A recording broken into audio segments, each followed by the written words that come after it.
Hey friends, B and I are outside today because you could see someone's got a little pent up energy. We were at the farm this morning. You'd think she'd be tired taking a nap. She is not. So it's, not freezing today. Yesterday it was like with the wind. We had the 70-mile-per-hour winds the last few days, which is not rare for where I live. But, I mean, it was cold. I was outside with the dog and I was like, we're going to go inside. It was cold. So I just wanted to catch you up on some of the things that are happening in the garden. So it is March 1st and I've trimmed the elderberries. If you recall, they did start to send out new growth a little bit too early. We had a few mild days. Actually, we had a mild day this week too. It was like 55, but it was raining. So it didn't feel that nice. But I trimmed the American as well. And so I have all of these cuttings in water. This one was trimmed up as well. Oh, you know what I realized? I trimmed this one, and this is the variegated one, and I didn't separate them. Oh well, when the leaves start to open, I'll be able to tell. So I trimmed them up, I put them in water, and when they start to grow roots, I move them into soil. So the intention is whenever I do this, I give them to friends to grow.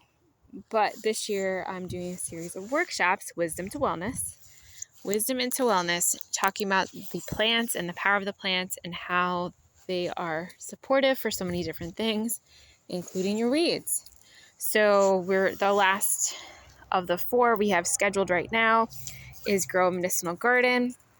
Everyone is going to receive a growing book on how to grow vegetables and flowers and herbs if they've never grown before, as well as calendula. So I started a bunch of medicinal seeds this week at my friend's greenhouse, since I do not have a greenhouse, as you know.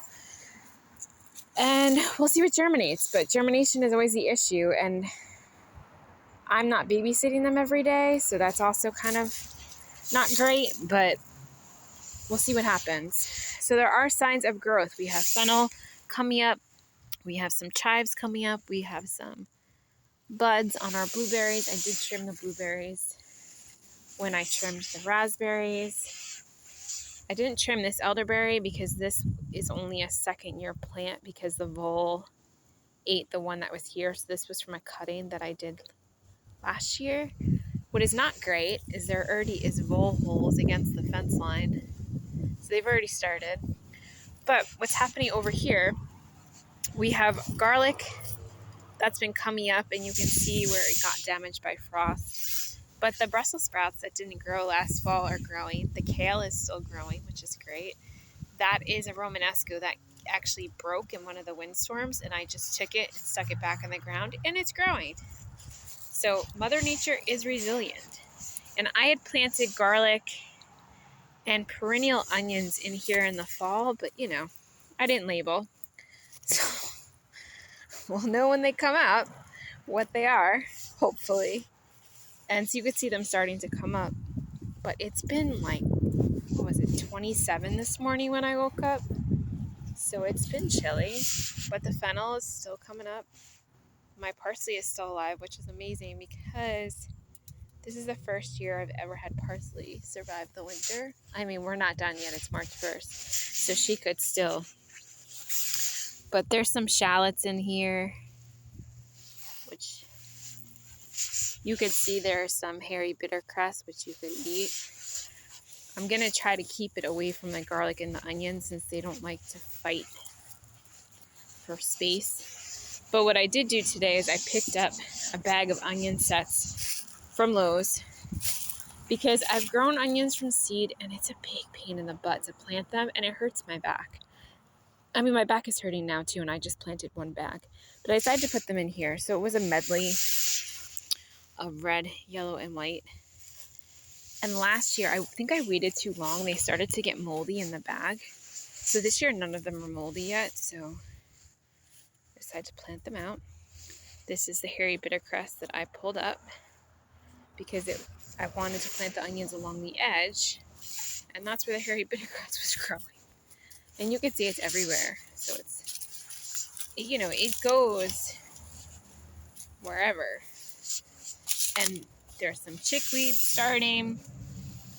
But this is what's great about foraging, is that these plants, I did not plant them, right? So there's some clover here, but they will grow. And you can still eat them, even if you did not plant them and cultivate them. They're growing in here. I thought I might have to put onions in here, but I had space in the other bed because I couldn't remember how much space I had left in this bed, because I did plant onions throughout here, but I thought I labeled and I didn't. So we'll see. But this asparagus needs to be trimmed back. Wasn't trimmed back. All of this needs to be dealt with, but now is not the time to do it. So in the medicinal bed, nothing is really greened up yet. Oh no, I take that back. Wormwood. Wormwood's got some new growth on it. But the soil is actually frozen.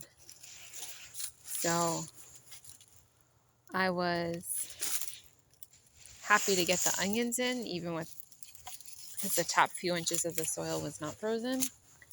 But anything deeper, and actually parts of the edge of it were frozen.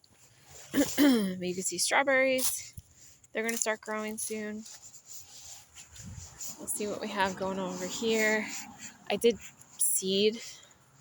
I had extra mullein seed, and I use mullein a lot in the balms and tinctures. So I wanted to see if it would germinate over here. I don't know. Time will tell. I also spread it through here as well. But something has definitely been in the yard. Moles, voles. We've got purple dead nettle here. And henbit is the cousin. This is some chickweed here. So the other class I'm doing is about foraging. It's called Eat Your Weeds. We've got some cleaver starting. So this is all a good sign. It's an indication that spring is coming.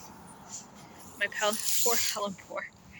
It's like, what's going on? The hellebore back there is still in bloom too. But I feel like March is going to be a little rough for us.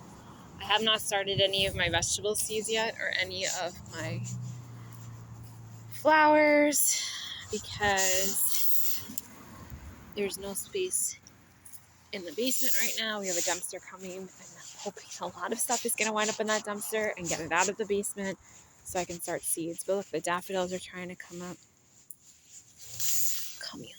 where there was an impatient. They're like, hey, can't come up here. Strawberries. So I'm going to dig up some of these strawberries for the plant sale. Whatever extra fennel. And then I'm going to look for some evening primrose, some motherwort. And those will all go to the plant sale. Because I believe that's really important to teach people how to grow and how to use what they're growing. And even again, if they didn't grow it, right? Like the weeds, how can you use it? Yes, I'm foraging my weeds. Now what do I do with it? And how to properly identify, how to safely forage.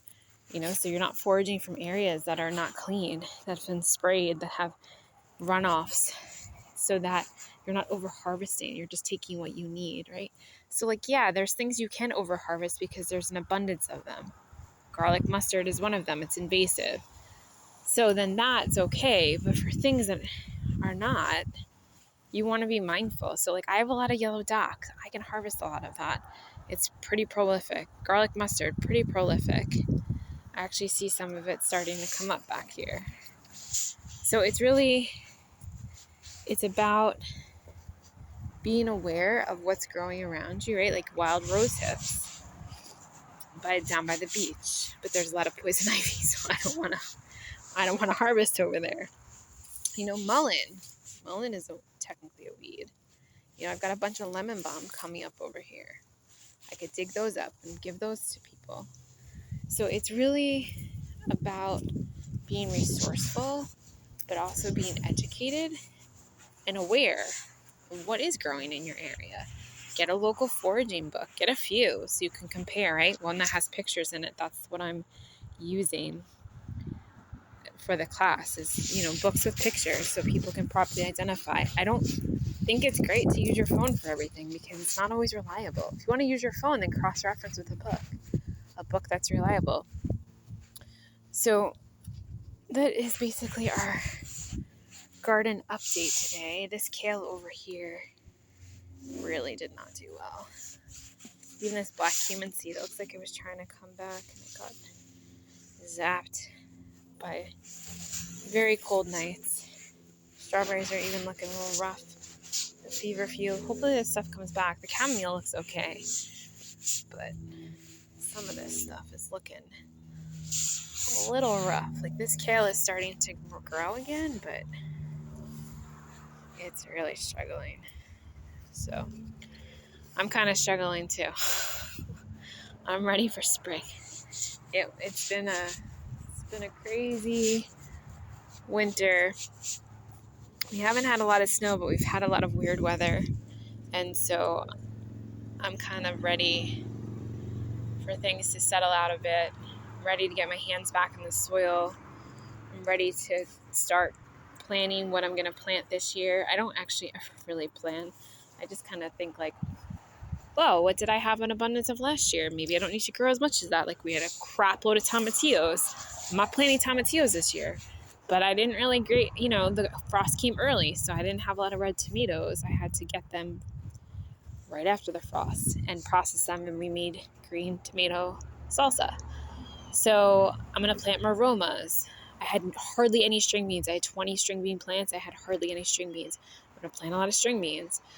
I didn't have great cucumbers. I'm going to focus on cucumbers. I didn't have any summer squash. I'm going to focus on that. That's what we're going to do with the grow bags this year. So I don't really have a plan. I don't draw things out. I just kind of have in the back of my head, what did I have a lot of it? What did I not? And I look on my pantry shelf, what was I able to preserve and what wasn't I able to preserve? So no string beans to be had. I couldn't even ferment string beans. I didn't have enough. So whatever I had, the dog ate because it was like a handful a day, if that. I don't even think I got a handful a day. So on that regard, you're all caught up. Hopefully next weekend I will start some seeds inside, at least my peppers, maybe some herbs. And that's that. But share in the comments where you are in your garden and what's happening in your neck of the woods. Talk to you soon.